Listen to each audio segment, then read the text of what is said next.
मेरे प्यारे देशवासियों, आप सभी को नमस्कार। कोटि कोटि नमस्कार। और मैं कोटि कोटि नमस्कार इसलिए भी कह रहा हूं कि 100 करोड़ वैक्सीन डोज के बाद आज देश नए उत्साह, नई ऊर्जा से आगे बढ़ रहा है। हमारे वैक्सीन कार्यक्रम की सफलता भारत के सामर्थ्य को दिखाती है, सबके प्रयास के मंत्र की शक्ति को दिखाती है। साथियों, 100 करोड़ वैक्सीन डोज का आंकड़ा बहुत बड़ा जरूर है, लेकिन इससे लाखों छोटी छोटी प्रेरक और गर्व से भर देने वाली अनेक अनुभव, अनेक उदाहरण जुड़े हुए हैं। बहुत सारे लोग पत्र लिखकर मुझसे पूछ रहे हैं कि वैक्सीन की शुरुआत के साथ ही कैसे मुझे यह विश्वास हो गया था कि इस अभियान को इतनी बड़ी सफलता मिलेगी। मुझे ये दृढ़ विश्वास इसलिए था क्योंकि मैं अपने देश के लोगों की क्षमताओं से भली भांति परिचित हूँ। मैं जानता था कि हमारे हेल्थ केयर वर्कर्स देशवासियों के टीकाकरण में कोई कोर कसर नहीं छोड़ेंगे। हमारे स्वास्थ्य कर्मियों ने अपने अथक परिश्रम और संकल्प से एक नई मिसाल पेश की। उन्होंने इनोवेशन के साथ अपने दृढ़ निश्चय से मानवता की सेवा का एक नया मानदंड स्थापित किया। उनके बारे में अनगिनत उदाहरण है जो बताते हैं कि कैसे उन्होंने तमाम चुनौतियों को पार करते हुए अधिक से अधिक लोगों को सुरक्षा कवच प्रदान किया। हमने कई बार अखबारों में पढ़ा है, बाहर भी सुना है कि इस काम को करने के लिए हमारे इन लोगों ने कितनी मेहनत की है। एक से बढ़कर एक अनेक प्रेरक उदाहरण हमारे सामने हैं। मैं आज मन की बात के श्रोताओं को उत्तराखंड के बागेश्वर की एक हेल्थ वर्कर पूनम नौटियाल जी से मिलवाना चाहता हूँ।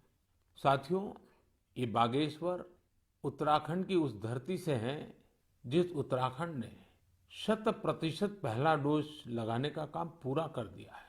उत्तराखंड सरकार भी इसके लिए अभिनंदन की अधिकारी है, क्योंकि बहुत दुर्गम क्षेत्र है, कठिन क्षेत्र है। वैसे ही हिमाचल ने भी ऐसी कठिनाइयों में 100% डोज का काम कर लिया है। मुझे बताया गया है कि पूनम जी ने अपने क्षेत्र के लोगों के वैक्सीनेशन के लिए दिन रात मेहनत की है। पूनम जी नमस्ते। सर प्रणाम। पूनम जी, अपने बारे में बताइए जरा देश के श्रोताओं को। सर मैं पूनम नौटियाल हूँ। सर मैं उत्तराखंड के बागेश्वर डिस्ट्रिक्ट में चामी कोराली सेंटर में कार्यरत हूँ। सर मैं एक एएनएम हूँ। पूनम जी, मेरा सौभाग्य है, मुझे बागेश्वर आने का अवसर मिला था। वो एक प्रकार से तीर्थ क्षेत्र रहा है, तो वहाँ पुरातन मंदिर वगैरह भी मैं बहुत प्रभावित हुआ था कि उस सदियों पहले कैसे लोगों ने काम किया होगा। हाँ जी सर। पूनम जी, क्या आपने अपने क्षेत्र के सभी लोगों का वैक्सीनेशन करवा लिया है? हाँ जी सर, सभी लोगों का हो चुका है। आपको किसी प्रकार की दिक्कत का भी सामना करना पड़ा क्या? हाँ जी सर।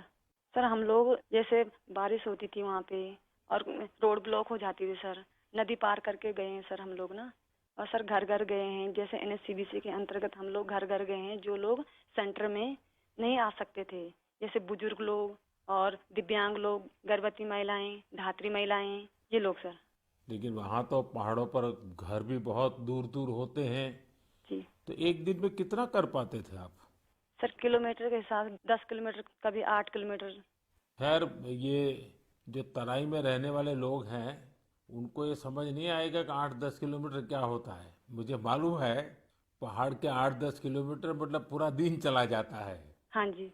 लेकिन एक दिन में, क्योंकि ये बड़ा मेहनत का काम है और वैक्सीनेशन का सारा सामान उठा करके जाना, आपके साथ कोई सहायक रहते थे कि नहीं? हाँ जी, टीम मेंबर हम लोग 5 लोग रहते हैं सर ना। हाँ। तो उसमें डॉक्टर हो गए, फिर एएनएम हो गई, फार्मासिस्ट हो गए, आशा हो गई और डाटा एंट्री ऑपरेटर हो गए। अच्छा, वो डाटा एंट्री वहाँ कनेक्टिविटी मिल जाती थी या फिर बागेश्वर आने के बाद करते थे? सर कहीं कहीं मिल जाती है, कहीं कहीं बागेश्वर आने के बाद करते थे हम लोग। अच्छा, मुझे बताया गया है पूनम जी कि आपने आउट ऑफ द वे जाकर लोगों का टीका लगवाया। ये क्या कल्पना आई आपके मन में, विचार कैसे आए और कैसे किया आपने? हम लोगों ने पूरी टीम ने संकल्प लिया था कि हम लोग एक भी व्यक्ति छूटना नहीं चाहिए, हमारे देश से कोरोना बीमारी दूर भागनी चाहिए। मैंने और आशा ने मिलकर प्रत्येक व्यक्ति के हम लोगों ने गांव वाइज ड्यू लिस्ट बनाई। फिर उसके हिसाब से जो लोग सेंटर में आए उनको सेंटर में लगाया। फिर हम लोग घर घर गए हैं सर। फिर उसके बाद जो लोग छूटे हुए थे, जो लोग नहीं आ पाते सेंटर में। अच्छा, लोगों को समझाना पड़ता था? हाँ जी, समझाया। हाँ जी। लोगों का उत्साह है अभी भी वैक्सीन लेने का?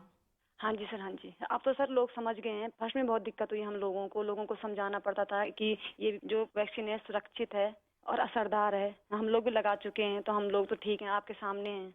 और हमारे स्टाफ ने सबने लगा लिया है तो हम लोग ठीक हैं। कहीं पर वैक्सीन लगने के बाद किसी की शिकायत आई बाद में? नहीं नहीं सर, ऐसा कुछ नहीं हुआ। कुछ नहीं हुआ? जी। सबको संतोष था हाँ जी। कि ठीक हो गया? हाँ जी।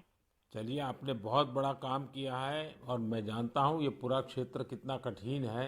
और पैदल चलना, पहाड़ों पे, एक पहाड़ पे जाओ फिर नीचे उतरो फिर दूसरे पहाड़ पे जाओ, घर भी दूर दूर, उसके बावजूद भी आपने इतना बढ़िया काम किया है। धन्यवाद सर, मेरे सौभाग्य सर आपसे बात हुई मेरी। आप जैसे लाखों हेल्थ वर्कर्स ने, उनके परिश्रम की वजह से ही भारत 100 करोड़ वैक्सीन डोज का पड़ाव पार कर सका है। आज मैं सिर्फ आपका ही आभार व्यक्त नहीं कर रहा हूँ, बल्कि हर उस भारतवासी का आभार व्यक्त कर रहा हूँ जिसने सबको वैक्सीन, मुफ्त वैक्सीन अभियान को इतनी ऊंचाई दी, कामयाबी दी। आपको, आपके परिवार को मेरी बहुत बहुत शुभकामनाएं। मेरे प्यारे देशवासियों, आप जानते ही हैं कि अगले रविवार 31 अक्टूबर को सरदार पटेल जी की जन्म जयंती है। मन की बात के हर श्रोता की तरफ से और मेरी तरफ से मैं लौह पुरुष को नमन करता हूँ। साथियों, 31 अक्टूबर को हम राष्ट्रीय एकता दिवस के रूप में मनाते हैं। हम सभी का दायित्व है कि हम एकता का संदेश देने वाली किसी न किसी गतिविधि से जरूर जुड़े। आपने देखा होगा, हाल ही में गुजरात पुलिस ने कच्छ के लखपत किले से स्टैच्यू ऑफ यूनिटी तक बाइक रैली निकाली है। त्रिपुरा पुलिस के जवान तो एकता दिवस मनाने के लिए त्रिपुरा से स्टैच्यू ऑफ यूनिटी तक बाइक रैली कर रहे हैं। यानी पूरब से चलकर पश्चिम तक देश को जोड़ रहे हैं। जम्मू कश्मीर पुलिस के जवान भी उरी से पठानकोट तक ऐसी ही बाइक रैली निकालकर देश की एकता का संदेश दे रहे हैं। मैं इन सभी जवानों को सैल्यूट करता हूँ। जम्मू कश्मीर के ही कुपवाड़ा जिले की कई बहनों के बारे में भी मुझे पता चला है। ये बहनें कश्मीर में सेना और सरकारी दफ्तरों के लिए तिरंगा सिलने का काम कर रही हैं।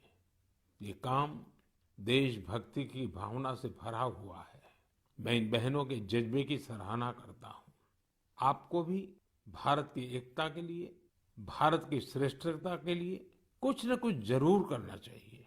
देखिएगा, आपके मन को कितनी संतुष्टि मिलती है। साथियों, सरदार साहब कहते थे कि हम अपने एकजुट उद्यम से ही देश को नई महान ऊंचाइयों तक पहुंचा सकते हैं। अगर हम में एकता नहीं हुई तो हम खुद को नई नई विपदाओं में फंसा देंगे।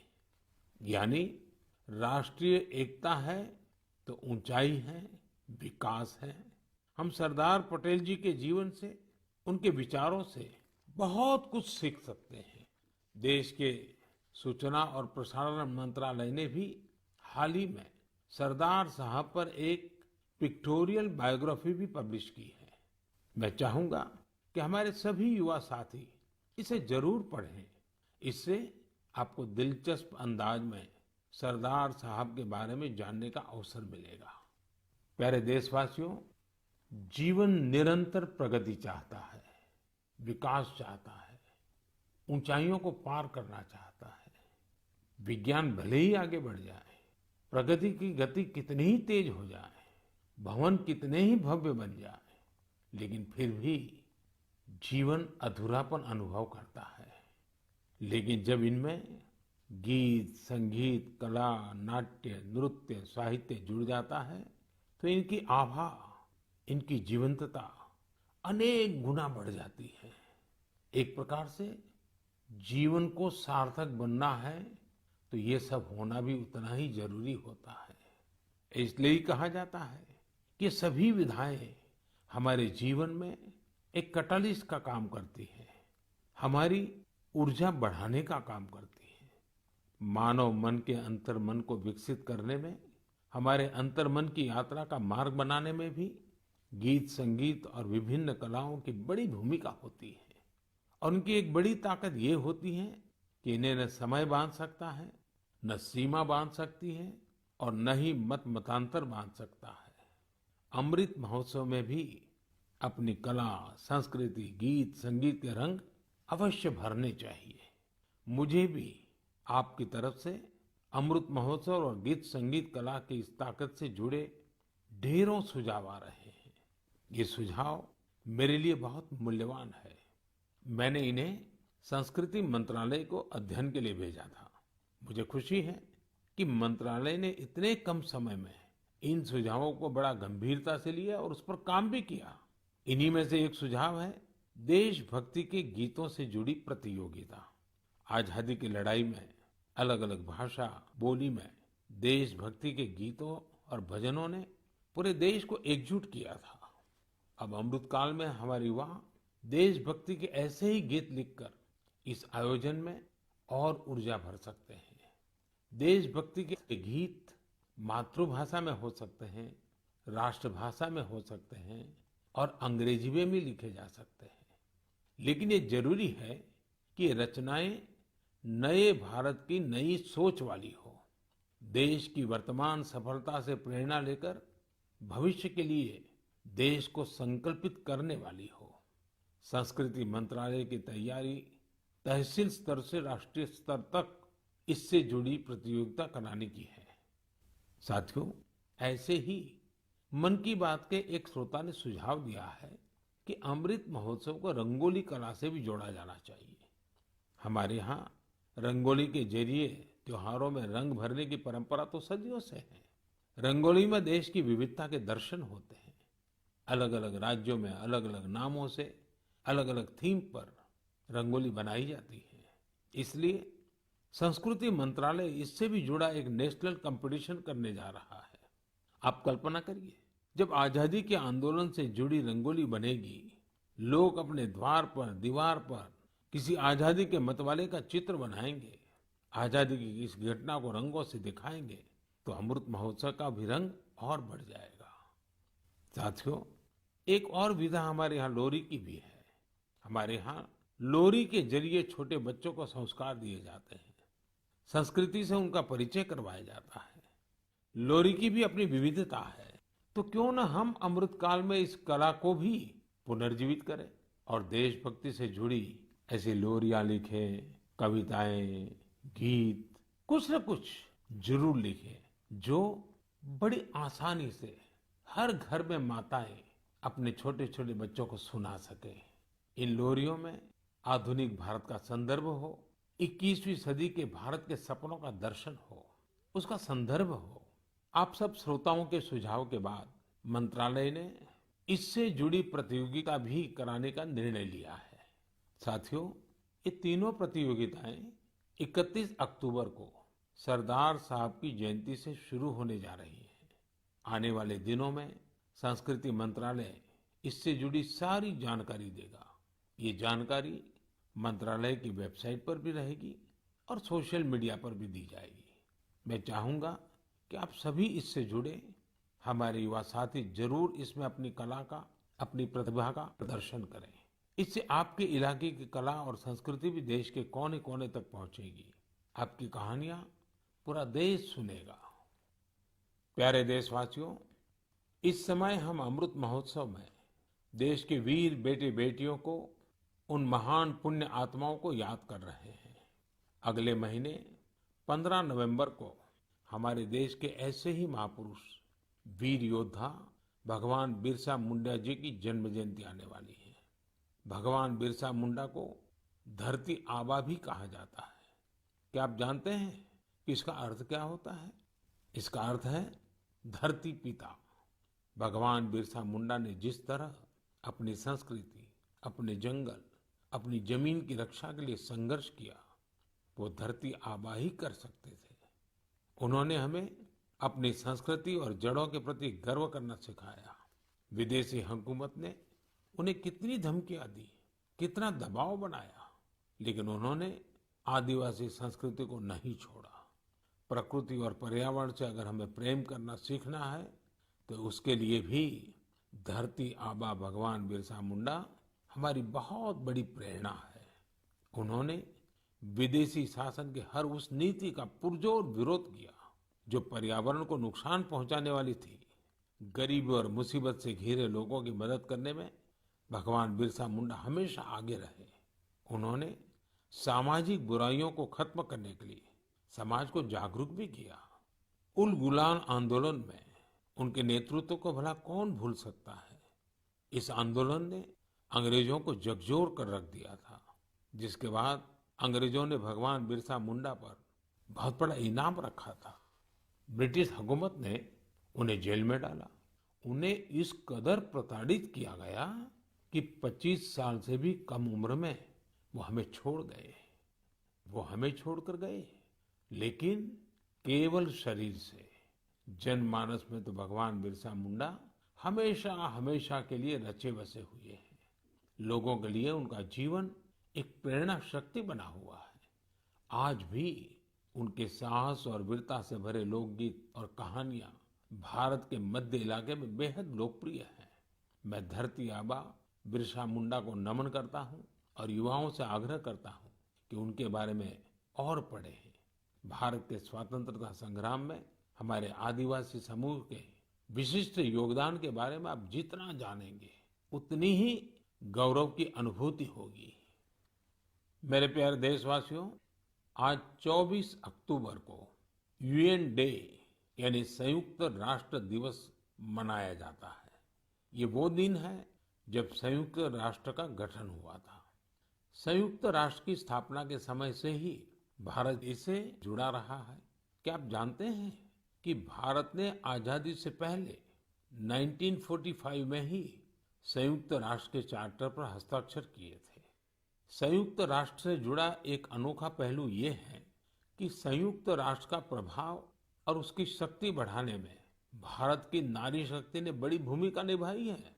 1947-48 में जब यूएन ह्यूमन राइट्स का यूनिवर्सल डिक्लेरेशन तैयार हो रहा था, तो उस डिक्लेरेशन में लिखा जा रहा था all man are created equal. लेकिन भारत के एक डेलीगेट ने इस पर आपत्ति जताई और फिर यूनिवर्सल डिक्लेरेशन में लिखा गया all human beings are created equal. ये बात जेंडर इक्वलिटी की भारत की सदियों पुरानी परंपरा के अनुरूप थी।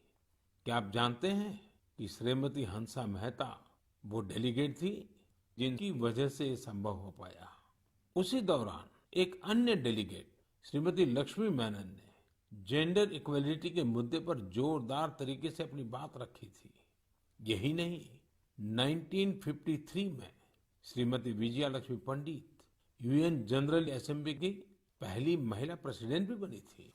साथियों, हम उस भूमि के लोग हैं जो ये विश्वास करते हैं, जो ये प्रार्थना करते हैं, ओम द्यौः शांतिः, अंतरिक्षं शांतिः, पृथ्वी शांति, आपः शांति, औषधयः शांति, वनस्पतयः शांति, विश्वे देवा शांति, ब्रह्म शांति, सर्वम शांति, शांति एव शांति, सामा शांतिरेधि, ओम शांति शांति शांति। भारत ने सदैव विश्व शांति के लिए काम किया है।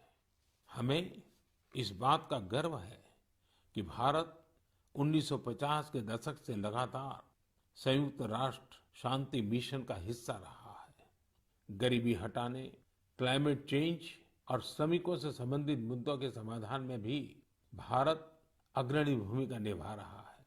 इसके अलावा योग और आयुष को लोकप्रिय बनाने के लिए भारत WHO यानी वर्ल्ड हेल्थ ऑर्गेनाइजेशन के साथ मिलकर काम कर रहा है। मार्च 2021 में WHO ने घोषणा की थी कि भारत में पारंपरिक चिकित्सा के लिए एक ग्लोबल सेंटर स्थापित किया जाएगा। साथियों, संयुक्त राष्ट्र के बारे में बात करते हुए आज मुझे अटल जी के शब्द भी याद आ रहे हैं। 1977 में उन्होंने संयुक्त राष्ट्र को हिंदी में संबोधित कर इतिहास रच दिया था। आज मैं मन की बात के श्रोताओं को अटल जी के उस संबोधन का एक अंश सुनाना चाहता हूँ। सुनिए अटल जी की ओजस्वी आवाज। यहाँ मैं राष्ट्रों की सत्ता और महत्ता के बारे में नहीं सोच रहा हूँ। आम आदमी की प्रतिष्ठा और प्रगति मेरे लिए कहीं अधिक महत्व रखती है। अंततः हमारी सफलताएं और असफलताएं केवल एक ही मापदंड से नापी जानी चाहिए कि क्या हम पूरे मानव समाज, वस्तुतः हर नर नारी और बालक के लिए न्याय और गरिमा की आश्वस्ति देने में प्रयत्नशील हैं। साथियों, अटल जी की ये बातें हमें आज भी दिशा दिखाती हैं। इस धरती को एक बेहतर और सुरक्षित प्लेनेट बनाने में भारत का योगदान विश्व भर के लिए बहुत बड़ी प्रेरणा है। मेरे प्यारे देशवासियों, अभी कुछ दिन पहले ही 21 अक्टूबर को हमने पुलिस स्मृति दिवस मनाया है। पुलिस के जिन साथियों ने देश सेवा में अपने प्राण न्यौछावर किए हैं, इस दिन हम उन्हें विशेष तौर पर याद करते हैं। मैं आज अपने इन पुलिस कर्मियों के साथ ही उनके परिवारों को भी याद करना चाहूंगा। परिवार के सहयोग और त्याग के बिना पुलिस जैसी कठिन सेवा बहुत मुश्किल है। पुलिस सेवा से जुड़ी एक और बात जो मैं मन की बात के श्रोताओं को बताना चाहता हूँ। पहले धारणा बन गई थी कि सेना और पुलिस जैसी सेवा केवल पुरुषों के लिए ही होती है, लेकिन आज ऐसा नहीं है। Bureau of police research and development के आंकड़े बताते हैं कि पिछले कुछ वर्षों में महिला पुलिस कर्मियों की संख्या डबल हो गई है, दोगुनी हो गई है। 2014 में जहां इनकी संख्या 1,05,000 के करीब थी, वहीं 2020 तक इसमें 2 गुने से भी ज्यादा की बढ़ोतरी हुई है और ये संख्या अब 2,15,000 तक पहुंच गई है। यहाँ तक कि सेंट्रल आर्म पुलिस फोर्सेस में भी पिछले 7 सालों में महिलाओं की संख्या लगभग दोगुनी हुई है। और मैं केवल संख्या की बात नहीं करता। आज देश की बेटियां कठिन से कठिन ड्यूटी भी पूरी ताकत और हौसले से कर रही है। उदाहरण के लिए कई बेटियां अभी सबसे कठिन माने जाने वाली ट्रेनिंग में से एक स्पेशलाइज्ड जंगल वॉरफेयर कमांडोज की ट्रेनिंग ले रही है। ये हमारी कोबरा बटालियन का हिस्सा बनेगी। साथियों, आज हम एयरपोर्ट जाते हैं, मेट्रो स्टेशन जाते हैं या सरकारी दफ्तरों को देखते हैं। सीआईएसएफ की जांबाज महिलाएं हर संवेदनशील जगह की सुरक्षा करते दिखाई देती हैं। इसका सबसे सकारात्मक असर हमारे पुलिस बल के साथ साथ समाज के मनोबल पर भी पड़ रहा है। महिला सुरक्षा कर्मियों की मौजूदगी से लोगों में, विशेषकर महिलाओं में, सहज ही एक विश्वास पैदा होता है। वे उनसे स्वाभाविक रूप से खुद को जुड़ा महसूस करती हैं। महिलाओं की संवेदनशीलता की वजह से भी लोग उन पर ज्यादा भरोसा करते हैं। हमारी ये महिला पुलिसकर्मी देश की लाखों और बेटियों के लिए भी रोल मॉडल बन रही है। मैं महिला पुलिसकर्मियों से अनुरोध करना चाहूंगा कि वे स्कूलों के खुलने के बाद अपने क्षेत्रों के स्कूलों में विजिट करें, वहां बच्चियों से बात करें। मुझे विश्वास है कि इस बातचीत से हमारी नई पीढ़ी को एक नई दिशा मिलेगी। यही नहीं, इससे पुलिस पर जनता का विश्वास भी बढ़ेगा।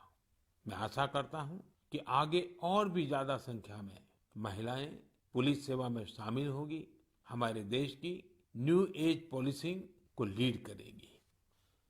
मेरे प्यारे देशवासियों, बीते कुछ वर्षों में हमारे देश में आधुनिक टेक्नोलॉजी का इस्तेमाल जिस तेजी से बढ़ा है, उस पर अक्सर मुझे मन की बात के श्रोता अपनी बातें लिखते रहते हैं। आज मैं ऐसे ही एक विषय की चर्चा आपसे करना चाहता हूं, जो हमारे देश, विशेषकर हमारे युवाओं और छोटे छोटे बच्चों तक की कल्पनाओं में छाया हुआ है। ये विषय है ड्रोन टेक्नोलॉजी का। कुछ साल पहले तक जब कहीं ड्रोन का नाम आता था तो लोगों के मन में पहला भाव क्या आता था? सेना का, हथियारों का, युद्ध का। लेकिन आज हमारे यहाँ कोई शादी बारात या फंक्शन होता है तो हम ड्रोन से फोटो और वीडियो बनाते हुए देखते हैं। ड्रोन का दायरा, उसकी ताकत सिर्फ इतने ही नहीं है, भारत दुनिया के उन पहले देशों में से है जो ड्रोन की मदद से अपने गांव में जमीन के डिजिटल रिकॉर्ड तैयार कर रहा है। भारत ड्रोन का इस्तेमाल ट्रांसपोर्टेशन के लिए करने पर बहुत व्यापक तरीके से काम कर रहा है। चाहे गांव में खेतीबाड़ी हो या घर पर सामान की डिलीवरी हो, आपातकाल में मदद पहुंचानी हो या कानून व्यवस्था की निगरानी हो, बहुत समय नहीं है जब हम देखेंगे कि ड्रोन हमारी इन सब जरूरतों के लिए तैनात होंगे। इनमें से ज्यादातर की तो शुरुआत भी हो चुकी है।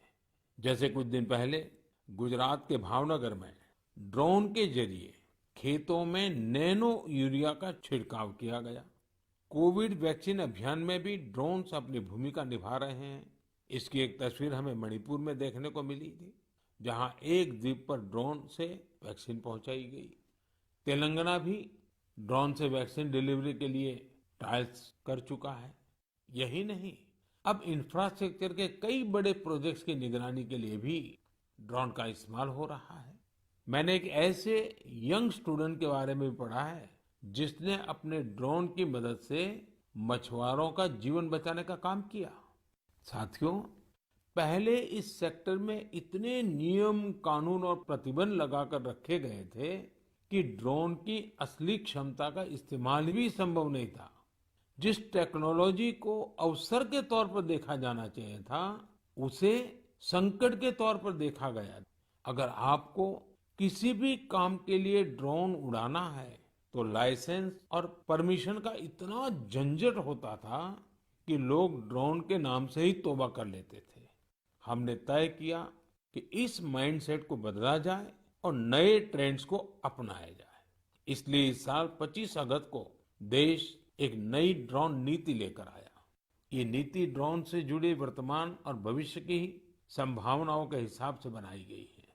इसमें अब न बहुत सारे फॉर्म्स के चक्कर में पड़ना होगा, न ही पहले जितनी फीस देनी पड़ेगी।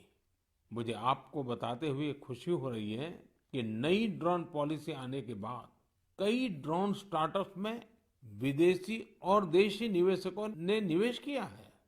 कई कंपनियां मैन्युफैक्चरिंग यूनिट्स भी लगा रही हैं। आर्मी, नेवी और एयरफोर्स ने भारतीय ड्रोन कंपनियों को 500 करोड़ रुपए से ज्यादा के ऑर्डर भी दिए हैं। और ये तो अभी शुरुआत है। हमें यही नहीं रुकना है। हमें ड्रोन टेक्नोलॉजी में अग्रणी देश बनना है। इसके लिए सरकार हर संभव कदम उठा रही है। मैं देश के युवाओं से भी कहूंगा कि आप ड्रोन पॉलिसी के बाद बने अवसरों का लाभ उठाने के बारे में जरूर सोचें, आगे आएं। मेरे प्यारे देशवासियों, यूपी के मेरठ से मन की बात के एक श्रोता श्रीमती प्रभा शुक्ला ने मुझे स्वच्छता से जुड़ा एक पत्र भेजा है। उन्होंने लिखा है कि भारत में त्योहारों पर हम सभी स्वच्छता को सेलिब्रेट करते हैं। वैसे ही अगर हम स्वच्छता को हर दिन की आदत बना लें तो पूरा देश स्वच्छ हो जाएगा। मुझे प्रभा जी की बात बहुत पसंद आई। वाकई जहाँ सफाई है वहाँ स्वास्थ्य है, जहाँ स्वास्थ्य है वहाँ सामर्थ्य है, और जहाँ सामर्थ्य है वहाँ समृद्धि है। इसलिए तो देश स्वच्छ भारत अभियान पर इतना जोर दे रहा है। साथियों, मुझे रांची से सटे एक गांव सपारोम नया सराय, वहां के बारे में जानकर बहुत अच्छा लगा। इस गांव में एक तालाब हुआ करता था, लेकिन लोग इस तालाब वाली जगह को खुले में शौच के लिए इस्तेमाल करने लगे थे। स्वच्छ भारत अभियान के तहत जब सबके घर में शौचालय बन गया तो गांव वालों ने सोचा कि क्यों न गांव को स्वच्छ करने के साथ साथ सुंदर बनाया जाए। फिर क्या था, सबने मिलकर तालाब वाली जगह पर पार्क बना दिया। आज वो जगह लोगों के लिए, बच्चों के लिए एक सार्वजनिक स्थान बन गई है। इससे पूरे गांव के जीवन में बहुत बड़ा बदलाव आया है। मैं आपको छत्तीसगढ़ के देऊर गांव की महिलाओं के बारे में भी बताना चाहता हूँ। यहाँ की महिलाएं एक स्वयं सहायता समूह चलाती हैं और मिलजुल कर गांव के चौक चौराहों, सड़कों और मंदिरों की सफाई करती हैं। साथियों, यूपी के गाजियाबाद के रामवीर तंवर जी को लोग पॉन्डमैन के नाम से जानते हैं। रामवीर जी तो मैकेनिकल इंजीनियरिंग की पढ़ाई करने के बाद नौकरी कर रहे थे, लेकिन उनके मन में स्वच्छता की ऐसी अलग जगी कि वो नौकरी छोड़कर तालाबों की सफाई में जुट गए। रामवीर जी अब तक कितने ही तालाबों की सफाई करके उन्हें पुनर्जीवित कर चुके हैं। साथियों, स्वच्छता के प्रयास तभी पूरी तरह सफल होते हैं जब हर नागरिक स्वच्छता को अपनी जिम्मेदारी समझे। अभी दीपावली पर हम सब अपनी घर की साफ सफाई में तो जुटने ही वाले हैं, लेकिन इस दौरान हमें ध्यान रखना है कि हमारे घर के साथ हमारा आस पड़ोस भी साफ रहे। ऐसा नहीं होना चाहिए कि हम अपना घर तो साफ करें, लेकिन हमारे घर की गंदगी हमारे घर के बाहर हमारी सड़कों पर पहुंच जाए। और हाँ, मैं जब स्वच्छता की बात करता हूं तब कृपा करके सिंगल यूज प्लास्टिक से मुक्ति की बात हमें कभी भी भूलना नहीं है। तो आइए हम संकल्प लें कि स्वच्छ भारत अभियान के उत्साह को कम नहीं होने देंगे। हम सब मिलकर अपने देश को पूरी तरह स्वच्छ बनाएंगे और स्वच्छ रखेंगे। मेरे प्यारे देशवासियों, अक्टूबर का पूरा महीना ही त्योहारों के रंगों में रंगा रहा है और अब से कुछ दिन बाद दिवाली तो आ ही रही है। दिवाली, उसके बाद फिर गोवर्धन पूजा, फिर भाई दूज, ये 3 त्योहार तो होंगे ही होंगे। इसी दौरान छठ पूजा भी होगी। नवंबर में ही गुरु नानक देव जी की जयंती भी है। इतने त्योहार एक साथ होते हैं तो उनकी तैयारियां भी काफी पहले से शुरू हो जाती हैं। आप सब भी अभी से खरीदारी का प्लान करने लगे होंगे, लेकिन आपको याद है ना, खरीदारी मतलब वोकल फॉर लोकल। आप लोकल खरीदेंगे तो आपका त्योहार भी रोशन होगा और किसी गरीब भाई बहन, किसी कारीगर, किसी बुनकर के घर में भी रोशनी आएगी। मुझे पूरा भरोसा है जो मुहिम हम सब ने मिलकर शुरू की है, इस बार त्योहारों में और भी मजबूत होगी। आप अपने यहाँ के जो लोकल प्रोडक्ट्स खरीदें, उनके बारे में सोशल मीडिया पर शेयर भी करें, अपने साथ के लोगों को भी बताएं। अगले महीने हम फिर मिलेंगे और फिर ऐसे ही ढेर सारे विषयों पर बात करेंगे। आप सभी का बहुत बहुत धन्यवाद। नमस्कार।